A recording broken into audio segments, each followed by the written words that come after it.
In this video, let's talk about form input bindings with v-model directive. Let's go to VS Code. First, let me create a Git branch for this view concept, so it will be easier for you to review the code later. Git branch v-model git switch v-model. Please note, now we are on v-model branch. Let me copy the starter code into app.view.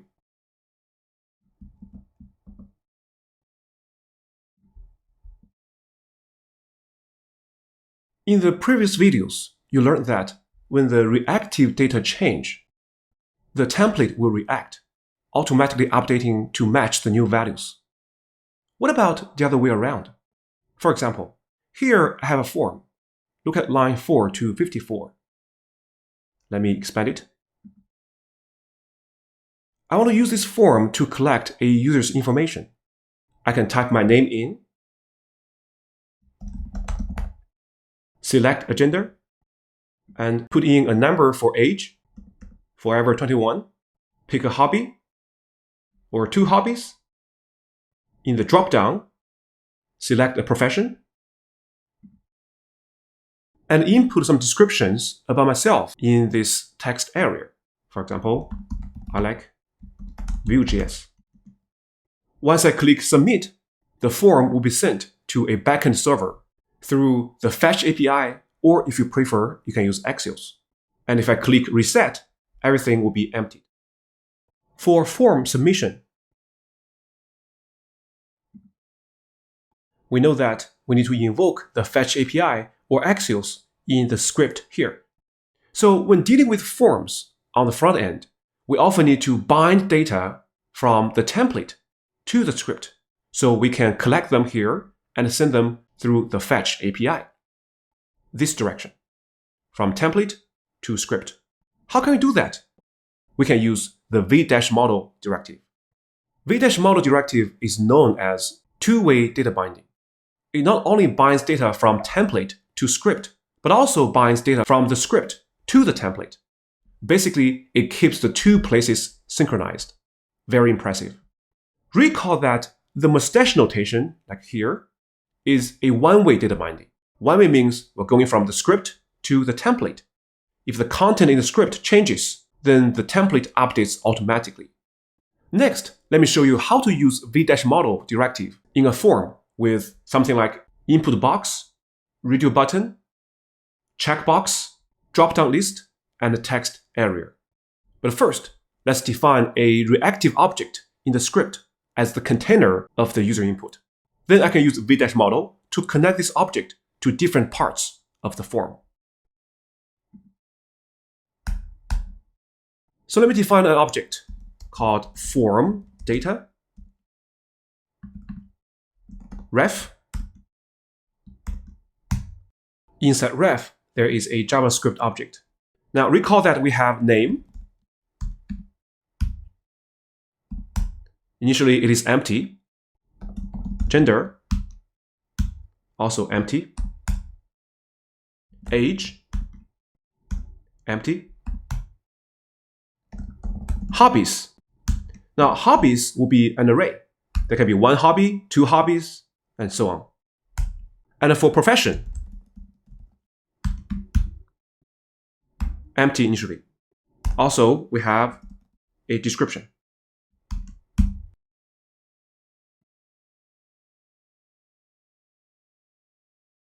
Let me split my editor here. So you can see the form data object here in the script. And let's expand this form in the template. All right. So how do I bind form data.name to this input box? Here is the syntax. v-model form data.name. That's it. Very simple. So this form data.name refers to this value here. Right now it is empty. So let me show you something. If I put Bingyang here, save, Now, as you can see, now v-model is binding data from the script to the template. I'm going to show you the other way around later. Okay, so that's for input box. Next, for radio button. As you can see, we got two radio buttons, male and female. We're going to use v-model again. v-model form data dot gender. Okay, copy this and paste to the second radio button. So if the first radio button gets clicked, value M will be saved into form data.gender. If the second radio button gets clicked, the value F will be saved into form data.gender. Okay. Next is age. Age is the input box again, so this is simple. v-model form data.age. Okay, next one, checkbox. There are three checkboxes, 1, 2, and 3, similar to the radio button. v-model form data.hobbies. So we copy this and paste to the second checkbox and also the third one. So if this checkbox is clicked, basketball will be saved into this array. Now, if football gets clicked, the value of football will be added to this array. In other words, we can bind multiple checkboxes to the same array, form data.hobbies. Next is drop-down box. Now, this time, we need to put v-model in here in the select. v-model form data.profession. Okay, that's it. So if software engineer gets picked, value 1 will be saved in form data.profession, and so on. Next is text area. This is similar to input box. v-model form data.dsc, description. So let me scroll all the way up. So as you can see, in v-model, we can refer to a variable defined in the script. Now in this case, object dot a property name. This v-model connects the content in this input box to a variable we defined in the script. As I said, if the input box value changes, the variable down here will be updated, and vice versa. So think about this. How would you implement this in Vanilla.js? It would be a dozen lines of code, right? But in Vue.js, this is clean, simple, and elegant. Let me show you another small feature before we demo it. When the user is typing the name in the name input box, we want here to show the name simultaneously. Okay, and that's simple. Right here, welcome, comma, I need to print the user's name in the input box. Where is that name? Down here, form data.name. How do I use the name? We can use the mustache notation. Form data.name. All right, save. Right now it is empty because initially this is empty. Okay, so let's test the name. Here, I'm going to type in Bing Yang. So pay attention to here, the welcome. Bing Yang. When I type something in the name input box, why does this H1 welcome mustache notation change as well? It looks like they're not connected. Think again. In fact, they are connected through this reactive data, form data.name.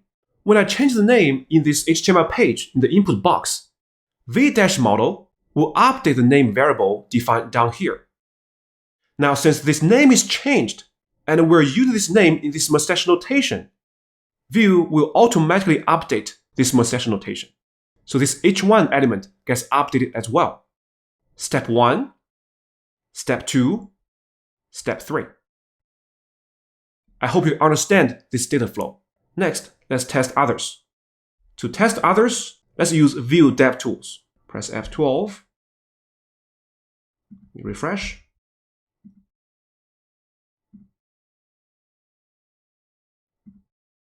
Okay, so as you can see right now, everything is empty. I can type name. Oh, as you can see here, the name is changed from empty to Bingyang. And I can pick gender. So now gender has value M. Okay, so let me show you the code here. If I pick F, now this is F. Now I'm going to put age, 21. Well, there is a small problem here.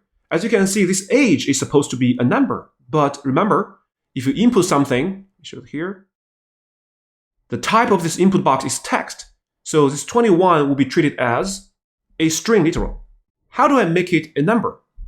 vModel provides a feature called vModel modifiers. And one important modifier is .number. So here is how I do that. .number. Let me refresh. And also refresh here. And do it again. Now, as you can see, I type 21. But 21 is automatically typecasted to a number. There are no longer double quotes around it. Okay.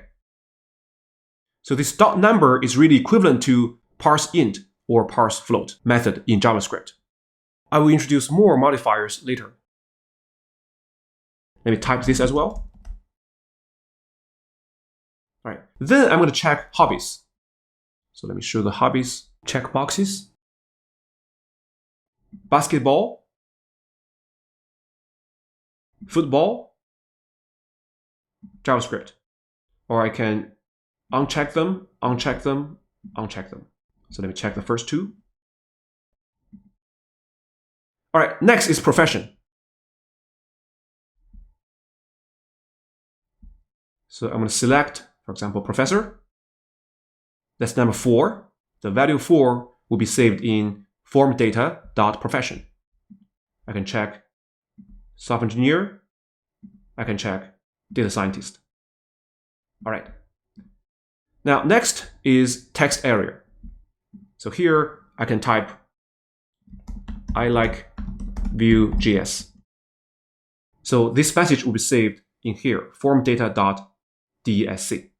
Since we're here in the text field, I want to show you another vModel modifier. Here at the beginning, I can type some leading white spaces. And here I can also type some trailing white spaces.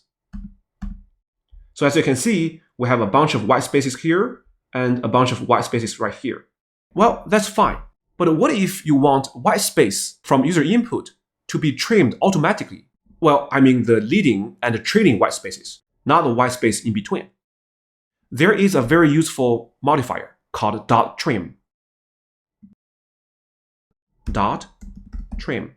And let me refresh.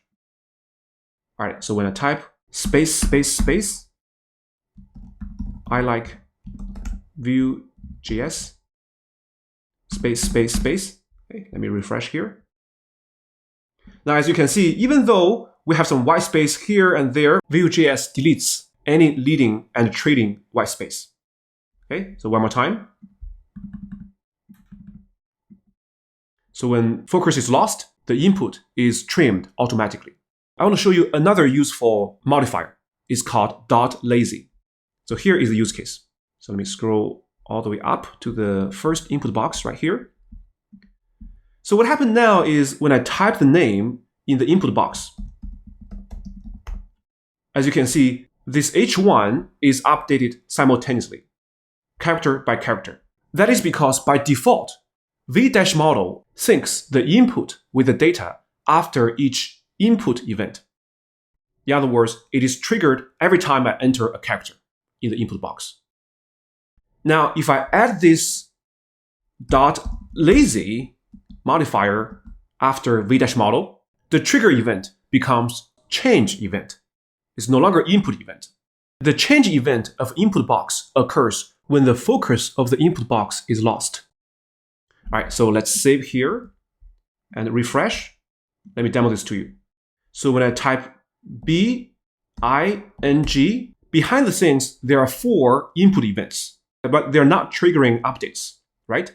Being young, when I click here, when the focus of the input box is lost, that will trigger a change event. And that will trigger the update. You see here. So a quick summary. You can add the lazy modifier to sync after input change event instead of the default input event. You can add the .number modifier to automatically typecast the input content as a number. You can add the trim modifier to automatically trim the user input. That is, getting rid of the leading and trailing white space from the user input. So it looks like V-model is the best friend of HTML form. But please note that V-model can only be used in input of different types, like text, password, checkbox, radio button, select, text area HTML elements. Those are editable elements. They provide an opportunity for the users to change the data in the template. And the V-model will synchronize the user input into the data defined in the script. All right, next, let's implement 2 more features. One is the submit and one is the reset. So let's work on the reset button first. So let me scroll down here and find this reset button. Here. On click, we're going to reset form. But right now, we don't have the reset form function. So let's come down to the script and define this function. Reset form.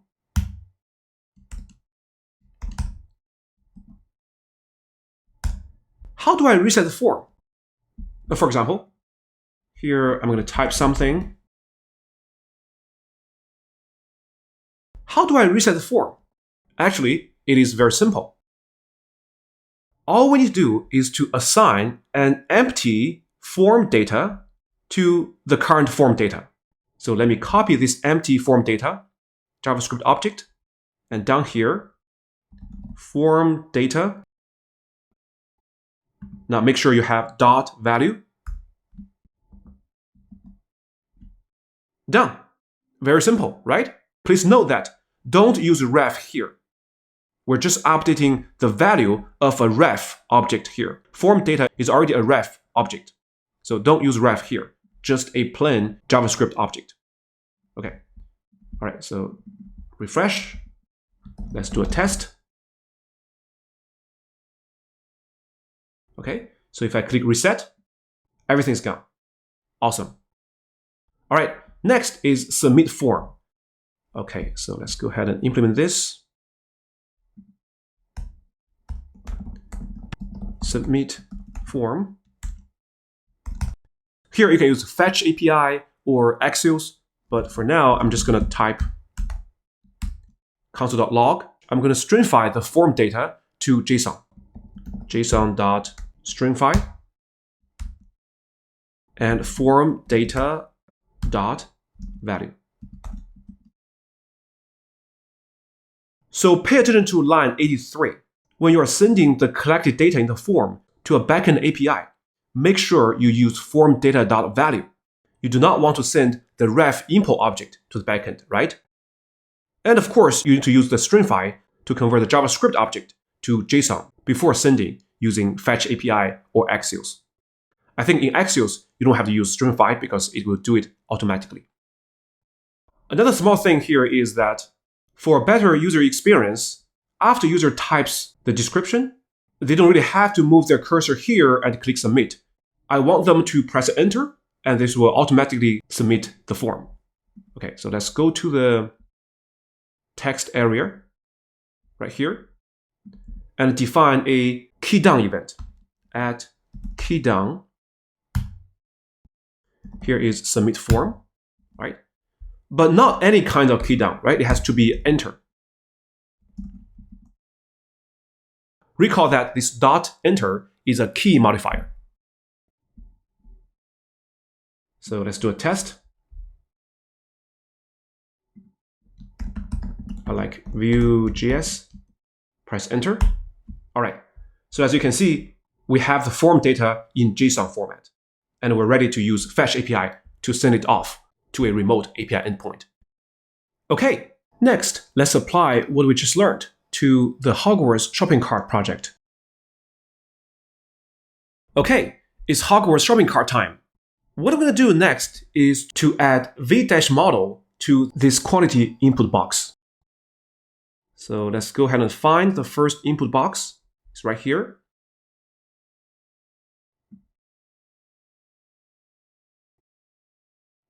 And let me go here and use v-model. We're going to connect this input box to this guy here. Copy and paste. And we no longer need this vbind value. Gone. Refresh. And as you can see, this number shows up. Okay. And if I click plus, no problem. Minus, no problem. And also, let's scroll down to the script.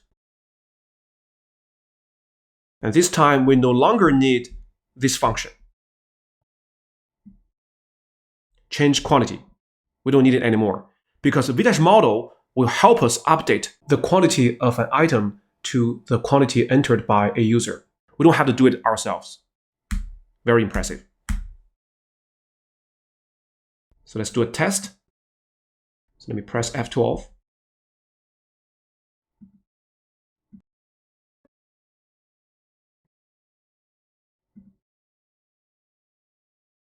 All right, so refresh here. Okay, good. So now it's 3. So plus, minus, works fine. Now, let me change the quantity from 3 to, for example, 9. Okay, as you can see, it is changing automatically. But the problem here is that this is no longer a number, it is a string literal. So let's go up here.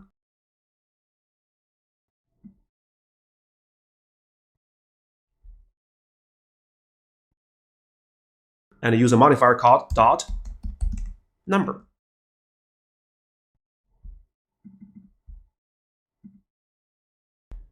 So plus, minus, okay, no problem. Then let's change it to 9. Okay, it is 9, and it's also a number. Because this number modifier automatically does the typecast. Since we deleted the change quantity method, let's come back to the first input box and delete this @blur event. There's no need to keep that @blur. All right, then let's go back to Learn Vue 3 with Bingyang project and do a quick summary there. In this video, we introduced v-model directive. You can use v-model directive to create bidirectional or two-way data binding on form input. For example, input box, checkbox, radio button, select, and text area. Vue automatically picks the correct way to update the element based on the input type. We're not done with v-model yet. v-model can be used on Vue components to implement a two-way binding as well. We'll talk more about v-model later when we introduce Vue components. Next, let me push this branch to GitHub.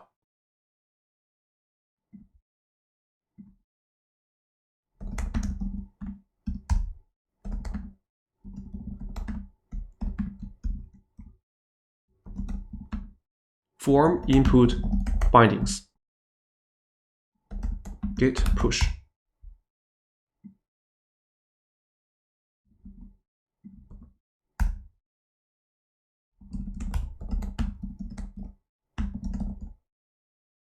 In the next video, we're going to compare v-model with v-bind because there are many similarities between these two directives. See you there.